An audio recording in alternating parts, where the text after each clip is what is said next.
साइकोसिस हमारा क्या होता है, क्या इसकी डेफिनेशन होती है, क्या इसकी इटियोलॉजी होती है, पैथोजेनेसिस ये हो जाता है, तो किस तरह के सिम्टम नज़र आते हैं और इसका फाइनली ट्रीटमेंट कैसे किया जाता है। तो ये सभी बातें इस लेक्चर में यहाँ पे डिटेल में हम डिस्कस करेंगे। देखिए यहाँ पे जो साइकोसिस होता है इसको हिंदी में हम कहते हैं मनोविकृति, और ये हमारा एक साइकियाट्रिक डिसऑर्डर होता है, कह सकते हैं हमारे कि मेंटल डिसऑर्डर है। जैसे कि यहाँ पे सिलेबस हम देख सकते हैं, हमारा सेक्शन जे यहाँ पे चल रहा है फार्माकोथेराप्यूटिक का, जिसके अंदर हमारी स्टार्टिंग की 2 यहाँ पे कंप्लीट हो चुकी है, हमारी लास्ट रहेगी, इसके साथ में हमारा सेक्शन जे यहाँ पे कंप्लीट हो जाएगा।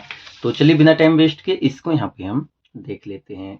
तो फर्स्ट हम देख लेते हैं यहाँ पे इसकी डेफिनेशन, ऑल्सो कोल्ड स्काइजोफ्रीनिया। तो हमारी यहाँ पे साइकोसिस है, इसको स्काइजोफ्रीनिया के नाम से भी हम जानते हैं, जो कि एक मेंटल डिसऑर्डर होता है, हिंदी में हम कह सकते हैं दिमागी बीमारी होती है। नेक्स्ट हम इसमें देख लेते हैं, साइकोसिस refers to loss of contact with reality including यहाँ पे डिलूजन्स, जिसमें फॉल्स आइडियाज आते हैं, साथ ही में हेलुसिनेशन जो एक तरह से सीन और hearing things that do not exist. तो इसको अच्छे से हम समझते हैं। देखिए साइकोसिस यहाँ पे रेफर्स करता है loss of contact with reality. तो आप ऐसे समझिए, एक तो नॉर्मल पर्सन है, एक है साइकोसिस वाला पर्सन। तो नॉर्मल पर्सन जैसे कि हम वहाँ पे क्या, हम रियलिटी के साथ में जी रहे हैं, जो रियलिटी में चीज़ें हो रही हैं उन चीज़ों को हम देखते हैं, एनालिसिस करते हैं, उसी की अकॉर्डिंग हम फीडबैक दे रहे हैं, जी रहे हैं। लेकिन यहाँ पे जो साइकोसिस वाला पेशेंट होता है, वो यहाँ पे उसका जो रियलिटी के साथ में यहाँ पे कॉन्टैक्ट है वो लॉस हो जाता है, टूट जाता है। ये हमारा क्या कंडीशन होती है, जैसे कि इसमें हम कह सकते हैं डिलूजन्स, फॉल्स आइडियाज, मतलब कि इस तरह का जो इंसान होता है जिसको साइकोसिस होता है वो भ्रम में जीता है। कुछ ऐसे आइडियाज वो आपको बताएगा जिनका कोई तुक नहीं बनता है, आप सोचेंगे ये पागल है, मेंटल है।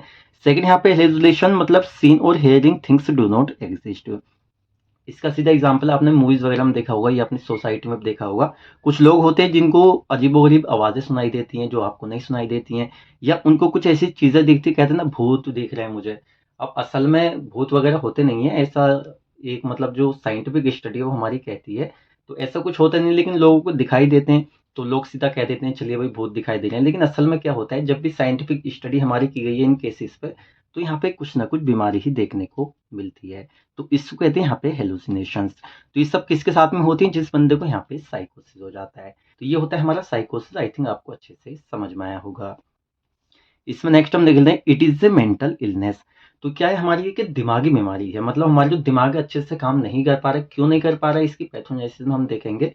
तो इसमें नेक्स्ट यहाँ पे हम देख लेते हैं इसकी इटियोलॉजी, जिसको हिंदी में हम कहते हैं कारण। तो कौन कौन से ऐसे रीजन है जिसकी वजह से यहाँ पे ये हो सकता है। फर्स्ट है यहाँ पे जेनेटिक्स।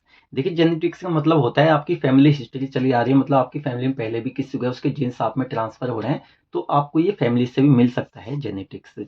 सेकंड है यहाँ पे ट्रोमा। देखिए क्या है, आपकी नॉर्मल लाइफ चल रही है, अचानक से आपको कोई ऐसा सदमा लग जाए जिससे क्या हो जाए, मतलब आपको ये कंडीशन यहाँ पे हो जाए।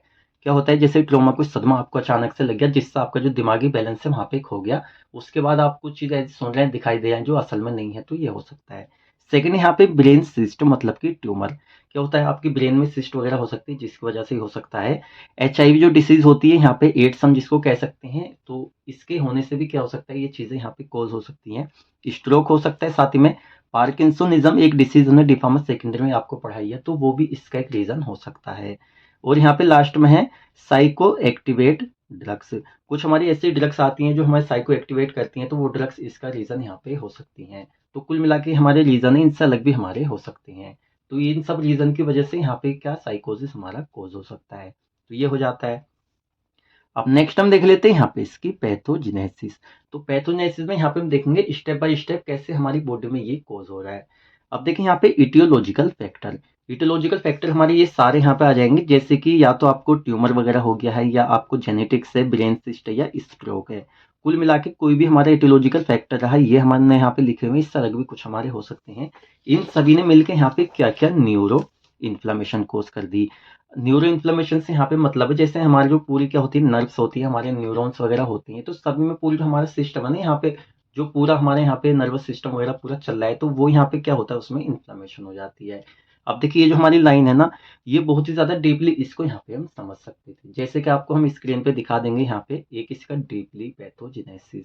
आपके लिए ये यहाँ पे सही है क्योंकि आपके लिए शॉर्ट में है, तो इजीली आपको याद हो जाएगा, एग्जाम में आप लिख पाएंगे। तो यही आप याद कर लीजिए, न्यूरो इन्फ्लेमेशन वगैरह यहाँ पे हो जाती है। अब जब ये इन्फ्लेमेशन कोज होती है, तो इसके बाद में यहाँ पे क्या क्या होता है, इम्प्रॉपर बैलेंस ऑफ न्यूरोकेमिकल्स। तो हमारे न्यूरोकेमिकल्स वगैरह होते हैं जो कि अपनी पूरी प्रोसेस करते हैं, वहाँ पे केमिकल पूरा लोचा होता है, तो वहाँ पे क्या होता है, इसमें मतलब प्रॉपर बैलेंस नहीं रहता, वो इम्प्रॉपर हो जाता है। और इसके इम्प्रॉपर यहाँ पे होने से क्या होता है, ब्रेन डिसफंक्शन। देखिए हमारा जो ब्रेन है, तो ब्रेन के अंदर पूरी हमारे केमिकल्स वगैरह होते हैं, पूरी केमिस्ट्री वगैरह चलती है वहाँ पे, मतलब सिग्नल एक से दूसरे तक पहुँच रहे हैं, हमारे हार्मोन्स रिलीज हो रहे हैं, न्यूरोट्रांसमीटर काम कर रहे हैं।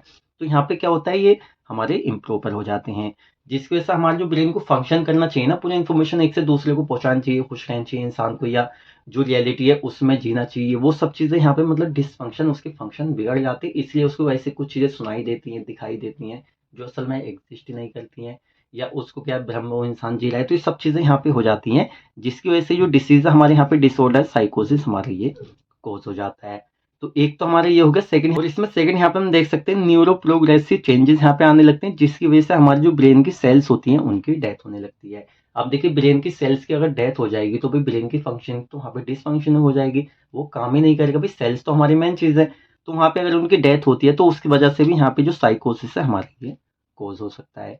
कुल मिला के हमारा क्या हो रहा है, हमारे कोई भी एटियोलॉजिकल फैक्टर है न्यूरो इन्फ्लेमेशन कोज की, हमारे जो न्यूरोकेमिकल्स है उनका इम्बैलेंस हो जाता है, जिससे ब्रेन डिसफंक्शन हो जाता है, साइकोसिस हो जाता है, या न्यूरो प्रोग्रेसिव चेंजेस आते हैं जिससे कि हमारी सेल्स की डेथ होने लगती है ब्रेन के, और ये हमारा साइकोसिस हो जाता है। तो ये थी हमारे यहाँ पे इसकी पैथोजेनेसिस। देखिए इससे रिलेटेड कोई डाउट है ना आपका, आप कमेंट सेक्शन में पूछ लीजिए, कोई भी आपको डाउट यहाँ पे नहीं रहना चाहिए। तो ये हो जाता है। अब इसमें नेक्स्ट हम देख लेते हैं क्लिनिकल मैनिफेस्टेशन, जिनको यहाँ पे हम कह सकते हैं सिम्टम्स। अब देखिए असल में तो सिम्टम्स ही होते हैं, लेकिन आपके सिलेबस में यहाँ पे इस नाम से दिया है, तो यहाँ पे कुछ भी आप लिख लें आपके लिए सही रहेगा। तो यहाँ पे किस तरह के सिम्टम आते हैं, मेन तो हमारे यहाँ पे 2 ही होते हैं। फर्स्ट है यहाँ पे हेलुसिनेशंस, मतलब कि मोहमाया, इस तरह से आप कह सकते हैं, मतलब कुछ ऐसी चीज़ें सुनाई देना, दिखाई देना जो एग्जिस्ट नहीं करती हैं। सेकंड है यहाँ पे डिल्यूजन, मतलब कि इंसान भ्रम में जीता है, फाल्स आइडियाज देता है जिनका कोई तुक नहीं बनता, तो सेकंड ये हो जाता है। ये यहाँ पे थर्ड है हमारा डिसऑर्डर्ड थिंकिंग, मतलब कि ऐसी थिंकिंग इंसान वो करेगा, ऐसा कुछ सोचेगा जिसका कोई फायदा ही नहीं है, क्योंकि अभी वो रियलिटी के साथ में कनेक्ट ही नहीं है। तो ये हमारा हो सकता है। लास्ट है यहाँ पे loss of contact with reality. अब देखिए क्या है, जो इस तरह का पेशेंट होता है साइकोसिस का, उसकी अपनी अलग दुनिया होती है, तो रियलिटी के साथ में उसका कॉन्टैक्ट टूट चुका है। तो या तो ऐसा हो सकता है आपसे 10 साल या 50 साल पहले की लाइफ वो जी रहा है, या वो काफ़ी पुरानी लाइफ जी रहा है, मतलब इस तरह से जिससे रियलिटी के साथ वो नहीं जी रहा है, तो आपको मेंटल या पागल वो लगेगा। तो ये इसके कुछ यहाँ पे सिम्टम्स होते हैं। और इसमें नेक्स्ट हम देख लेते हैं नॉन फार्माकोलॉजिकल मैनेजमेंट। अब देखिए बिना दवाइयों के कैसे हम इसको यहाँ पे थेरेपी वगैरह से ट्रीट कर सकते हैं। जैसे कि यहाँ पे रीडायरेक्शन, मतलब कि आप क्या कर सकते हो, उस इंसान को वही समझाएं कि हाँ इस मतलब उसका रीडायरेक्शन करें, उसको डायरेक्शन दोबारा से आप सारा दिखाएं, तो ये यहाँ पे काम कर सकता है। सेकेंड है यहाँ पे चेंजिंग द इन्वायरमेंट। अब कोई पेशेंट इस तरह का है तो उसका इन्वायरमेंट चेंज कीजिए, उसको दूसरी जगह पे भी लेके जाइए। उसको मतलब इन्वायरमेंट चेंज करने से हो सकता है उसकी जो ब्रेन फंक्शनिंग है थोड़ी सी वहाँ पे सही हो, वो चीज़ों को पहचानने लगे इस तरह से। नेक्स्ट है यहाँ पे लिसनिंग टू म्यूजिक। देखिए क्या होता है, म्यूजिक म्यूजिक हमेशा ही क्या होता है, एक थेरेपी बहुत अच्छी है जो कि काम करता है। तो ये यहाँ पे कर सकते हैं, एक्सरसाइज वगैरह कर सकते हैं।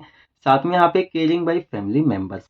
अब इस तरह के जो पेशेंट होते हैं तो रियलिटी से उनका कॉन्टैक्ट टूट चुका है, तो अपनी अलग दुनिया में जी रहे हैं, तो देखिए वहाँ पे जो फैमिली मेंबर है उनके थ्रू उनकी केयरिंग करना बहुत ही ज़्यादा ज़रूरी होती है, क्योंकि फैमिली मेंबर के साथ में रहता है, हो सकता है कि उसको याद आ जाए, वो रियलिटी में लौट सके, तो ये सारी चीज़ें यहाँ पे काफ़ी अच्छा वर्क करती हैं। तो ये हो जाती है नॉन फार्माकोलॉजिकल मैनेजमेंट। चलिए इसमें लास्ट में यहाँ पे हम देख लेते हैं फार्माकोलॉजिकल मैनेजमेंट, जिसको यहाँ पे हम कहते हैं ट्रीटमेंट। अब देखिए यहाँ पे जो साइकोसिस हमारी डिसीज है, डिसऑर्डर है, तो इसका जो ट्रीटमेंट है वो अवेलेबल, मतलब हम इसका ट्रीटमेंट कर सकते हैं, लेकिन ये डिपेंड करता है इसके कोजेस पर, मतलब कि ऐसे कौन से कोजेस है जिसकी वजह से मतलब जो साइकोसिस है ये कोज हुआ है। जैसे कोई सदमा लगा है, ट्रोमा हुआ है, जेनेटिक चलता हुआ आ रहा है, या ब्रेन ट्यूमर की वजह से हुआ है, तो काफ़ी सारे रीज़न होते हैं इसके। जैसे कि इसमें कौन कौन से हम ड्रग्स ले सकते हैं देख लेते हैं। फर्स्ट है यहाँ पे टिपिकल एंटी साइकोटिक्स, जैसे कि यहाँ पे परफेनिलिजाइन हो गया, हेलोपेरिडोल हो गया, लोक्सेपाइन हो गया, क्लोरप्रोमेजाइन हो गया, ये ड्रग्स हैं जो इसमें हम ले सकते हैं। सेकंड है यहाँ पे एटिपिकल एंटीसाइकोटिक्स, जिसमें कि यहाँ पे कुछ ड्रग्स हैं, आप इनको यहाँ पे देख सकते हैं। जैसे हमारे यहाँ पे रिस्पेरिडोन हो गया, साथ में यहाँ पे हमारा पेलिपेरिडोन हो गया, और यहाँ पे लुरासिडोन हो गया, और यहाँ पे क्लोजेपाइन हो गया। तो ये कुछ ड्रग्स है जो यहाँ पे हम ले सकते हैं। और इसी के साथ में हमारे जो यहाँ पे डिसीज थी साइकोसिस हमारी कंप्लीट हो जाती है। देखिए हमने अपनी तरफ से पूरी कोशिश की है एक एक पॉइंट को आपको यहाँ पे क्लियर करने की। इसके बाद भी आपका कोई भी डाउट रह जाता है किसी भी पॉइंट से रिलेटेड, तो आप सीधा कमेंट सेक्शन में पूछ सकते हैं। अब आपको लेक्चर अच्छा लगा है तो वीडियो को लाइक करें, चैनल पर आप नए हैं चैनल को सब्सक्राइब करें, और आप इस वीडियो को अपने फ्रेंड्स के साथ भी शेयर किया करें, जिससे उनको भी यहाँ पे हेल्प मिल सके। इसके नोट्स हमारी वेबसाइट पे अपलोड है, आप वेबसाइट पे सीधा जा सकते हैं, नोट्स अपलोड कर सकते हैं। तो हम मिलते हैं जल्दी आपसे नेक्स्ट वीडियो लेक्चर में।